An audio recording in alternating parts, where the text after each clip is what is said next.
semua, kali ini kita bersama-sama dari kelompok 4 akan melakukan sharing bersama dengan teman-teman dari kelas studi gender dan feminis kelas D.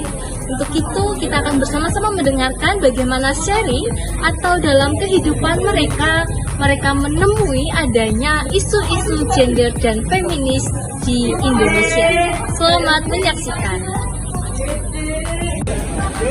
Halo Nova dan Andre, maaf mengganggu waktunya. Ya, nggak apa-apa. Boleh, ini nggak ngobrol nggak? Boleh. Ya, aku mau nanya nih, dalam kehidupan sehari-hari ini, kalian pernah nggak sih mendengar atau mendapati adanya tentang isu gender dan feminis yang tengah terjadi di Indonesia gitu? Kalau dari pengalaman pribadi saya sebetulnya ada dari keluarga kakak saya, di mana keluarga kakak saya itu sudah menikah selama 5 tahun dan 5 tahun belakangan ini itu kakak saya sering mendapati dilakukan kekerasan KDRT kepadanya. Dia sering dipukuli, bahkan dibanting ke tembok. Aku nggak tahu ya secara garis besar masalahnya dimulai dari mana ya, tapi yang jelas perlakuan itu sekarang sudah dibawa ke ranah hukum. Mungkin itu saja yang bisa saya sampaikan sedikit, soalnya untuk garis besarnya saya tidak terlalu tahu. Kalau dari Nova? Mungkin tidak jauh berbeda dengan penjelasan dari Ibu tadi karena masih berkaitan dengan KDRT. Tapi ini di tetangga. Jadi tetangga di kampungku itu ibu ini mengalami kekerasan dalam rumah tangga, di mana dia ini hampir setiap hari suaminya ini melakukan kekerasan seperti memukulnya, membentaknya begitu. Tapi kejadian ini kalau tidak salah sudah 2 tahun yang lalu, karena mendengar informasi di tahun ini mereka sudah resmi bercerai. Jadi kasus ini itu sama juga, tidak tahu garis besarnya seperti apa, tapi intinya ibu ini mengalami kekerasan dalam rumah tangga dan melaporkan kepada pihak berwajib dan sudah ditangani, dan tahun ini mendengar informasi mereka sudah berpisah, sudah bercerai. Itu saja sih. Oh, jadi dari kasus Nafa maupun Andre ini sama-sama dalam kasus KDRT gitu ya? Oke, baiklah. Terima kasih ya teman-teman. Sama-sama. Kak, permisi, boleh minta waktunya dari Samuel maupun Irfan? Boleh. Oh iya, teman-teman, jadi gini, aku mau bertanya apakah kalian sempat mendengar adanya isu dari gender ataupun feminis yang mungkin saat ini tengah terjadi di Indonesia ataupun di lingkungan sekitar kalian. Menurut pendapat kalian terkait dengan isu ini bagaimana?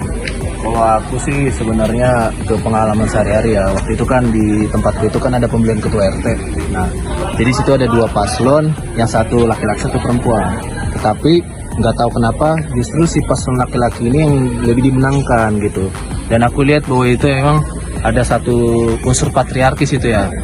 Karena aku lihat dari kerjanya, dari dedikasinya, justru si paslon perempuan ini yang lebih disukain gitu. Cuma kembali lagi bahwa ya pasti ada ketidaksetaraan di situ, dan ya ini pasti selalu terjadi di Indonesia gitu, di mana-mana gitu loh. Kan seperti itu. Oke. Kalau dari Irfan sendiri? Oke, kalau dari saya, dan kebetulan saya juga anggota dari Satgas PPKS UKSW. Jadi di mana ada salah satu kasus kekerasan seksual yang dilakukan oleh senior terhadap juniornya, di mana ini sesama laki-laki. Jadi pelakunya ini mengalami orientasi seksual. Jadi di mana dia ini kayak menggunakan relasi kuasanya sebagai senior itu untuk memperalat atau menggunakan juniornya ini untuk memuaskan hasrat nafsunya. Jadi korbannya ini di bawah tekanan dalam melayani pelaku yang juga senior ya. Kita tahu bagaimana senior dan juniornya itu, senior ini sangat dihargai oleh juniornya, sehingga mau tidak mau dia melakukan apa yang diminta oleh pelaku ini, sehingga terjadi relasi kuasa yang sangat terasa di situ. Mungkin itu yang bisa saya sampaikan. Terima kasih ya untuk Samuel dan Irfan, ini sudah membantu saya untuk menemukan isu-isu yang tengah terjadi. Sama-sama. Hai. Berdasarkan hasil wawancara yang telah saya lakukan, saya mendapati adanya 3 kasus yang telah terjadi. Yang pertama, ditemukannya kasus KDRT. Kedua, adanya relasi kuasa. Dan ketiga, adanya kasus patriarki. Dari sini saya menyimpulkan bahwasannya terdapat adanya ketidaksetaraan gender yang telah terjadi di tengah-tengah masyarakat. Ketidaksetaraan gender ini juga tengah terjadi dalam berbagai macam aspek, misalnya dalam aspek politik, ekonomi, maupun sosial. Nah, adanya ketidakadilan ini justru masyarakat sekitar masih menganggap remeh dan menganggapnya ini sebuah hal yang normal yang tengah terjadi.